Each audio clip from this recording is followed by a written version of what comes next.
My name is Maria, and you're listening to the podcast where we deconstruct someone's PhD experience so that you can reconstruct your own. This is a journey with many challenges, but you might find yourself in a similar situation as one of the guests here. Enjoy listening.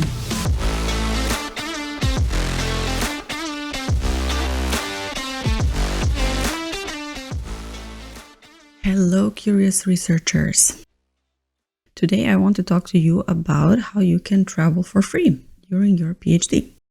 I want to offer you some ways that I used and some ways that people around me have used that could be useful for you. And when I say travel for free, it means free for you, but somebody else is covering the cost. Somebody else might be your university, might be a student chapter organization, might be the conference organizer, might be another institution, another university, or another company. Let me tell you a bit how I started in general my traveling journey.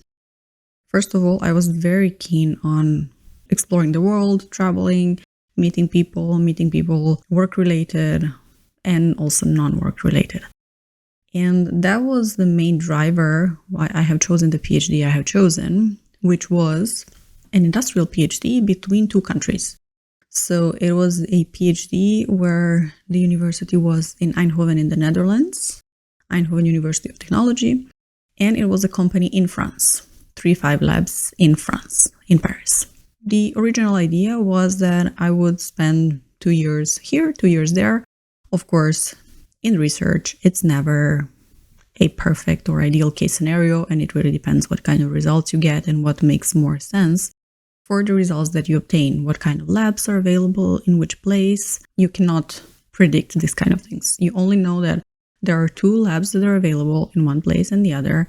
They're different, they're offering different services, and depending on when you get the results, then you will be able to use one or the other. So that was the official setup from the beginning. And I was so excited because there were 2 countries involved. There were 2 cultures involved. There was a university and a company. And I do have this engineering mindset where I love seeing things applied. How can this be used? So I was very keen on seeing how things are being done in a company, how that works, working close to something that is going to become a product. And also seeing the people who work there. It was really enriching to spend time in 2 places instead of 1. So immediately I got, I don't know if it's a double, but 2 times more connections than a person who would stay just in one university.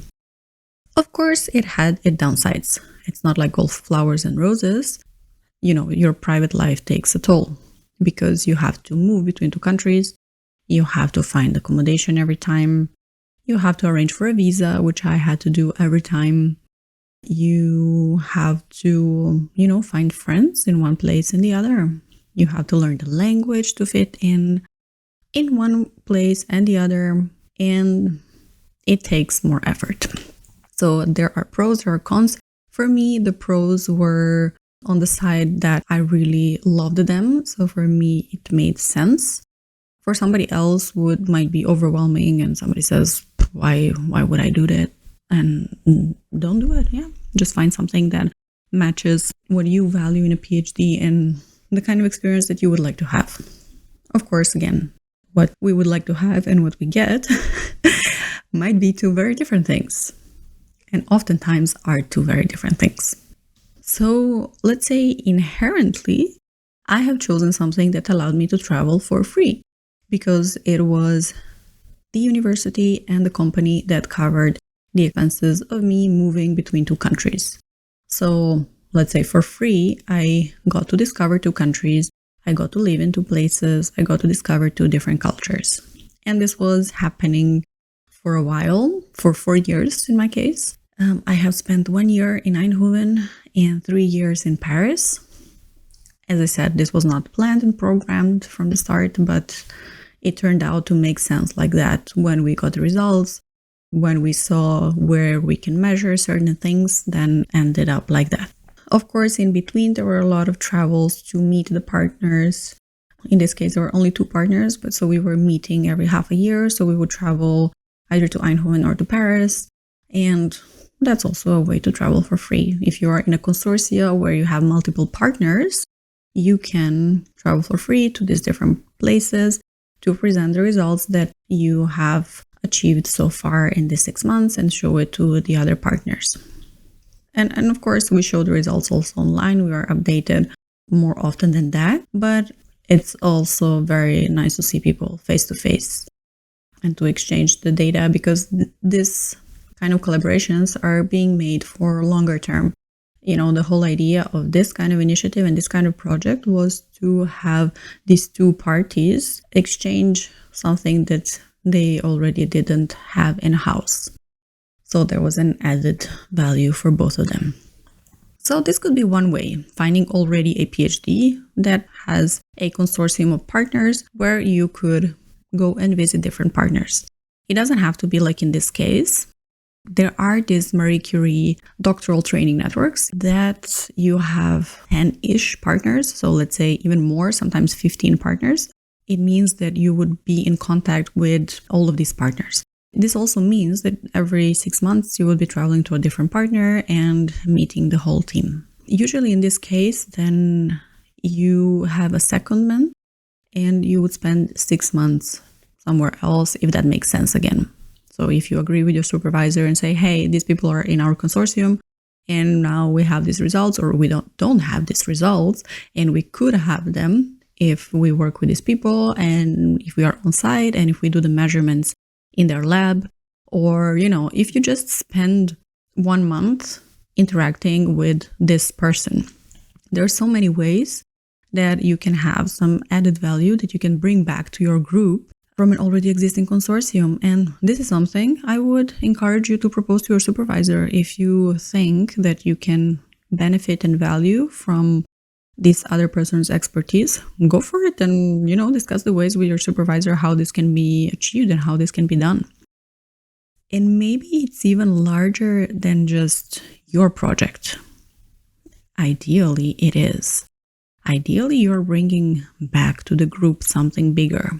So it could be that if you are not in ideal relationship with your supervisor, you could talk to the group chair and say, hey, these people are in my project. This could be an added value for the group. If you do this kind of measurements, or you do this kind of collaboration, or you spend some time there, or they come here and they spend some time at your institution, whatever the construction you come up with, but you see that you can bring something to the group, bingo, you know, this is a straight way and a highway to have your travel covered from the group. And plus, you know, you get to learn something. You get to interact with people, you get to meet this different group, you get to see another workplace, and who knows, maybe something else comes up from that after your PhD. So this would be if the setup is already like this. You know, you already come to a consortium that has something in place, or you have chosen this kind of PhD. Another thing is if you know a partner or would like to have a collaboration with a partner that is currently not in your project. For example, you are doing measurements or you are using a software tool, and it would make sense to go to this software provider or to the equipment manufacturer, that you go on site. For example, they have this expensive piece of equipment and your group cannot afford to buy it. So what could be is that you propose to the equipment manufacturer that you go to their place, you do the measurements, and if you get good measurements, they are going to be on the publication. So it's a win-win situation. You just go, you have developed, you know, the whole concept. You just need the equipment to do the measurements. They have it. You have the knowledge. They have the tools. You know, win-win. If this is the case, again, you know, costs are covered from the project because you are doing something that is immediately bringing results to your project. And you could spend a week, 2 weeks, maybe a month at this other place where you would do the measurements. And maybe this would repeat itself. It's not a one-off occasion. Maybe you go one time and then you realize, oh, there is another batch of results coming in 6 months, in a year. You figure out it's a good way, it's a good collaboration, and you already agree that you are going to come back. Or you see that maybe it doesn't make sense. Maybe, the collaboration is not as you hoped it would be. Because we always imagine a certain thing and then we go out and test it and we see in real life what is it and what it means. It's really a great way for you to test different environments. Travel for free is just a starting point, but everything else that you get for free is such a big bonus. So you get to spend time in another company, at another institution. You get to see how those people work. You get to see different ways of working. You get to see if you like it or not. You get to see if you want to return some of that back to your group. Or you get to see that this might be a place where you would like to work after your PhD. In any case, you are expanding your network, and this is such an added value. And if I can give you one piece of advice during the PhD, just go and network as much as possible. Because, sitting behind your computer and trying to think of the best result possible, that the whole world is going to hear about it and everybody will be jumping on you to hire you, is very unlikely probable that it's going to happen to all of us. So let's be realistic and say, hey, I am going to meet people. I'm here to share what I'm doing during the PhD. It doesn't have to be mind-blowing, but it is, one point in time, one point in space, one point in research that you are focusing on that other people are interested in. Not everybody will be interested, but there are groups that are going to be interested. So just go and share what is it that you are doing and network with people, and you never know what comes out of that. Because if we wait for the end of our PhD, that we have all the results and that, in our minds, it's like, I'm going to wait until I have the perfect result and until I have something to be proud of. Well, usually this criteria is always moving towards a higher and higher and higher standard. We are oftentimes very perfectionistic. We are, asking a lot of ourselves. So I would say go out and do something already. Tiny step. Do not wait for the perfect results. Do not wait for the perfect pitch. Do not wait for a perfect occasion, because it doesn't exist. And do not wait for the perfect, opportunity to ask for something, to ask to travel, to ask for course that you want to attend, to ask for vacation, to ask for sabbatical, to ask for parental leave, anything. There is no perfect occasion. Another way how you can travel for free is attending a conference.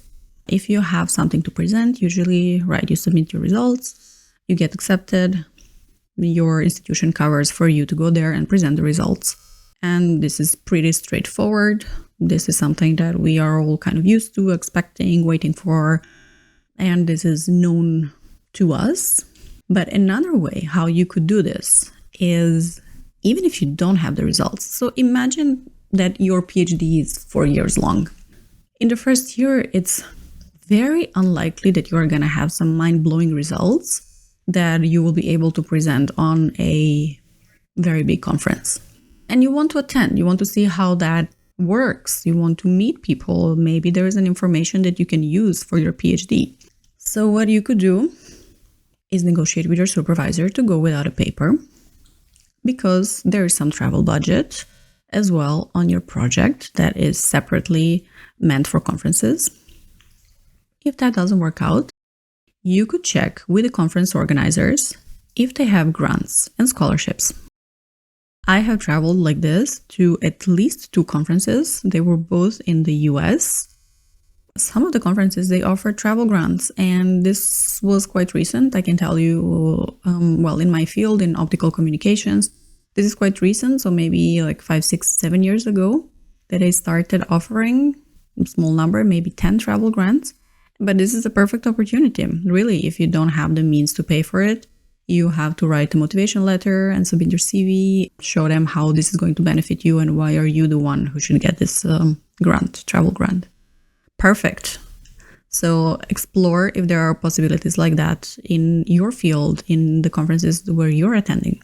If you have a good reason how this can benefit you and your group, and you are really determined that you want to go there, but there are no means at your institution that you get paid for this, just go and find other ways. See if these conference organizers can offer you support.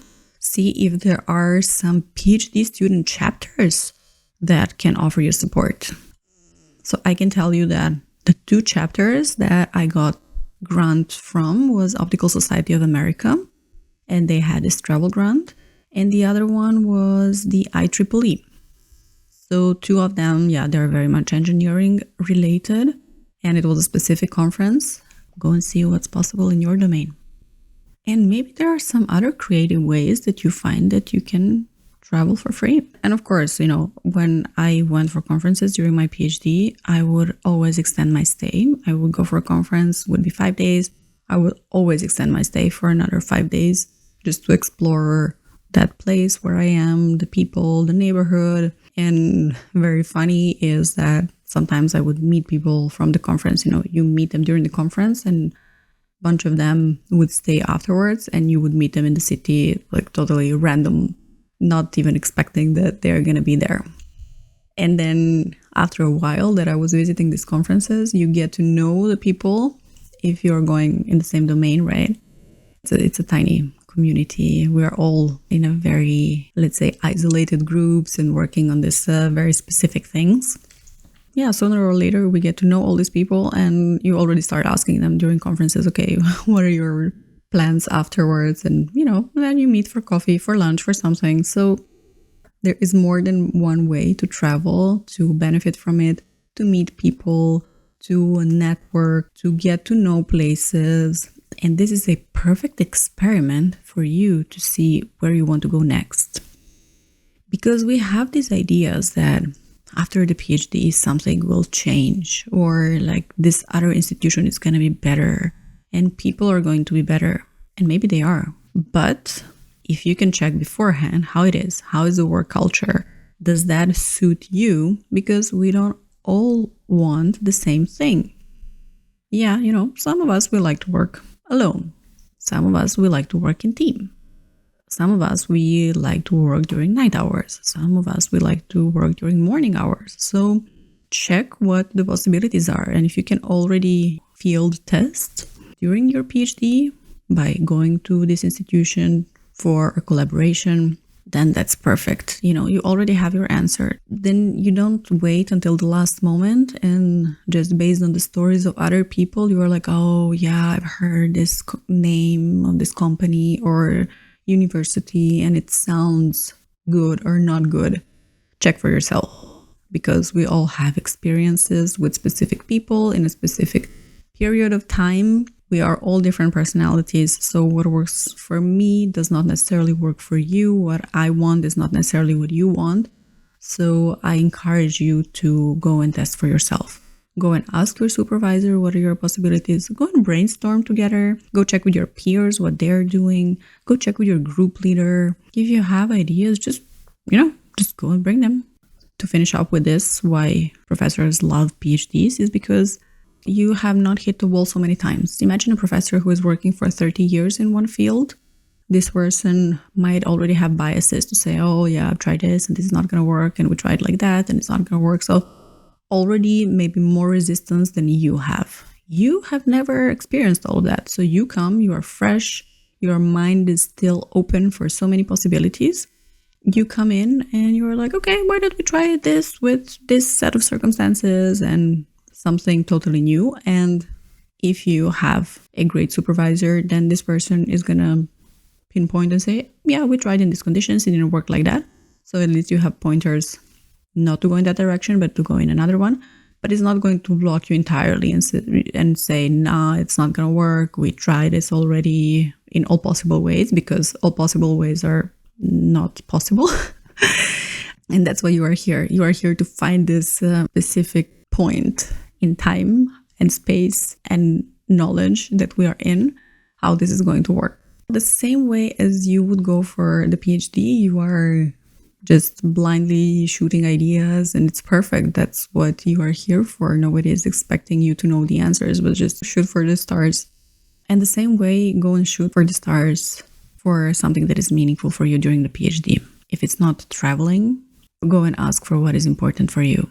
Maybe it is a course that you wanted to attend or something else. I hope that this inspired you to go and implement some of it and try it and test it, because, me talking on this microphone is one thing. You going and asking your supervisor and figuring out what can be done is a total other world. So good luck with that. I invite you to join me in my program Beyond PhD, where we work on getting to the desires that you want. What is your desired outcome from the PhD, and what is standing in the way? So I invite you to join me for 4 months, one-on-one. You can find the application link in the description of the episode. See you soon.